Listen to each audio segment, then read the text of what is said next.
Show previews చూడాలనుకుంటున్నారా? Latest episode చూడాలనుకుంటున్నారా? Star interviews చూడాలనుకుంటున్నారా? మరెన్నో మీకోసం వెంటనే ZEE5 యాప్ ని డౌన్లోడ్ చేసుకోండి.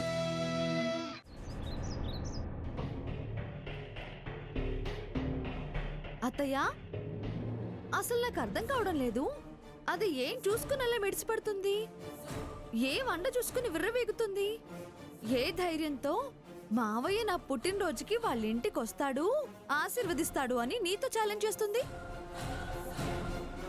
ఏ అండైతేనే ఏం ధైర్యం అయితేనే ఛాలెంజ్ చేస్తుంది, అదే గెలుస్తుంది.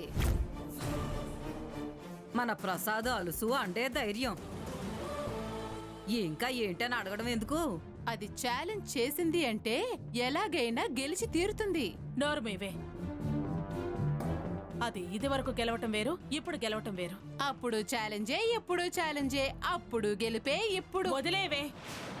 అది ఈసారి మాత్రం గెలవటం సాధ్యం కాదు. ఎందుకు గెలవదని అంత ఖచ్చితంగా చెప్తున్నావు దుర్గా? అత్తయ్య ఏదో ఎత్తు వేసే ఉంటుంది.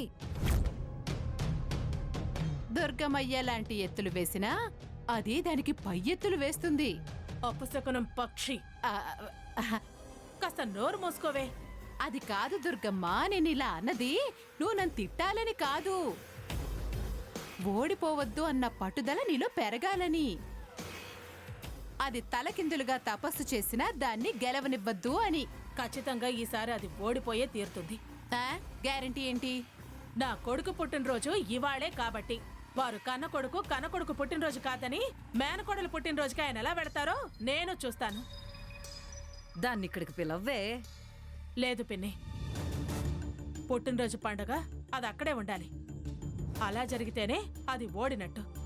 జీవితకాలం మర్చిపోలేని అవమానం చేసి పంపిస్తాను. ఇద్దరిది అక్కడ జరిపిద్దామని మావయ్య అంటే నేనెలా ఒప్పుకుంటానే? నా కొడుకు నా ఇల్లు, వేడుక నా ఇంట్లో జరగాలి కానీ పరాయి వాళ్ళ ఇంట్లో చేసుకోవాల్సిన కర్మ వాడికేం పట్టింది? అది కాదు దుర్గమ్మ, నా మేనకోడలికి పుట్టినరోజు శుభాకాంక్షలు అంటూ స్వయంగా బావగారి రాయించినట్టు బ్యానర్లు మొత్తం వీధంతా కట్టించారు. అవును దుర్గా, మేనకోడలు పుట్టినరోజనే ఉంది కానీ ఆ ఆదిత్య పుట్టినరోజని లేదు. కట్టించుకొని అవి చూసుకుని అది మురిసిపోవడమే. ఆయన వెళ్ళటం జరగనివ్వను. ఏదో ఒకటి. ముందు ప్రసాద్ వెళ్లకుండా ముందరి కాళ్ళకి బంధం వేసుంచు.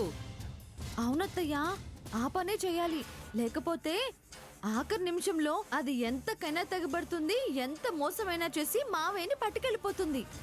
ఈసారి దాని పప్పులు ఉడకనివ్వను. ఇదిగోనే దుర్గా, ఆ ఆదిత్య పుట్టినరోజని వాడి పేరు మీద అర్చన చేయించాను. ఇదిగో.